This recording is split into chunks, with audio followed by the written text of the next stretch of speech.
Hi, I'm Janice Ryan, the Fisheries Advisor at WWF-Canada here in St. John's, Newfoundland. I want you to come back with me about 30 years. It's a warm summer day on the wharf in the outport I call home, Bay Bulls. It's a picture-perfect day for an adventure out the bay. My maternal grandparents, mother, baby brother and uncle are all looking up for my grandstone's trap skiff with impatient expressions on their faces. Their focus is on my father. He has his strong hands firmly grasped around the wee waist of a 5-year-old girl. And like we say here on the rock, she's putting her up. Her legs are kicking, her arms are flailing, and an impressive voice is screeching blue murder. Friends, this meek little lass is me, and this is a fight for my life, given the fact I could not swim a stroke. And I was quite certain if the boat went down, I was a goner. Well, it seems the family had a lot more confidence in my grandfather's boat and navigational skills than I did. It was clearly an argument I was not going to win. So I was promptly placed down, gently as the situation permitted, into the strong waiting arms of my uncle, and securely fastened on a plank between my mother and father, we set off for an adventure out the water. Well, you know, I don't know if it was the calming put-put-put of the inboard engine or the gently rolling of the boat that really calmed my fears, but it wasn't long before I finally started to get into the groove and really enjoy my first experience on the water. Steaming out past the headlands, out into the open waters of the Atlantic Ocean, the sea always starts to change. The air becomes fresher, the waves start to roll deeper, and I couldn't help but squeal in delight as the salt spray flicked over my sun-drenched face and my bare shoulders. It wasn't long when the sky was literally swarming with hundreds and thousands of seabirds. Kittiwakes, puffins, murres, and the impressive saddleback gull. Suddenly my eyes were diverted from the sky to the sea as I heard a loud whoosh of a humpback whale sending a gush of water up through its blowhole. Can you imagine my excitement on seeing my first whale for the very first time? It was a cow with a calf swimming right alongside her. And even more impressive when they both came up to the surface and opened these gigantic baleen-filled mouths to feed on their food of choice, the capelin. I was so overwhelmed by what I was seeing that day, I did not have a clue that what I was experiencing was a healthy ocean ecosystem.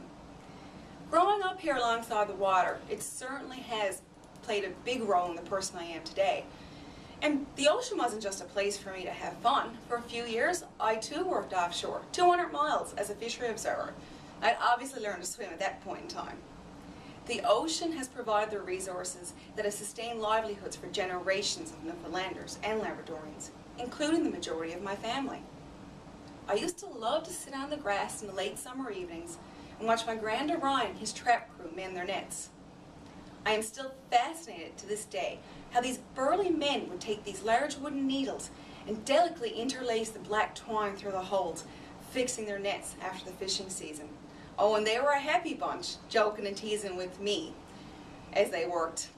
They weren't millionaires, but they certainly lived happy and content lives, made rich by that northern cod resource, so rich and right on our doorsteps.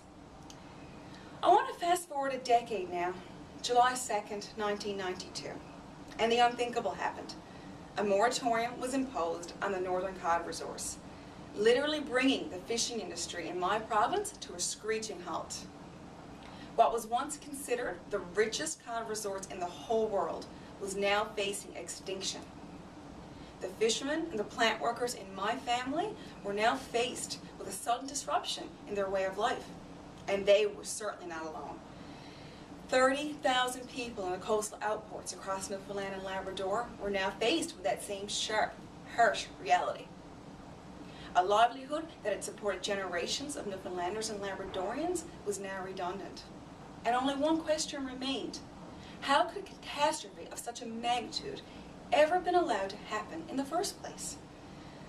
Well, fortunately, it wasn't just the people who depended on that resource asked that same question. The conscientious folks at WWF have been on the forefront of this ecological disaster right from the beginning. And over the last 11 years, they have worked hard to move the conservation work forward that is required to build the cod and the ocean ecosystem back to healthy, robust levels on the Grand Banks. On July 2nd, 2012, we will mark the 20th anniversary of the cod moratorium in my province. And on that day, we will all reflect and ponder and ask the question, has there been any positive changes since the beginning of that moratorium? Well, in my heart and my mind, I would have to say yes. Thanks to the hard work and dedication of WWF, we are experiencing success with our conservation work on both international and domestic cod stocks adjacent to Newfoundland and Labrador shores. We are experiencing a modest recovery on the internationally managed cod stock on the Grand Banks. And we have been involved this past year in the very first rebuilding strategy for a domestic cod stock in Canada. And we expect at the end of this year that it will be finalized.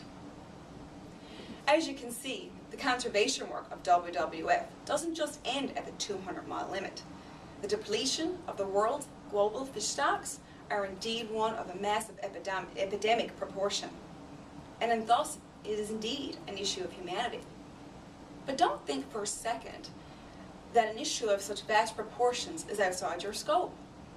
As a matter of fact, it is people just like you who have the power to make change happen.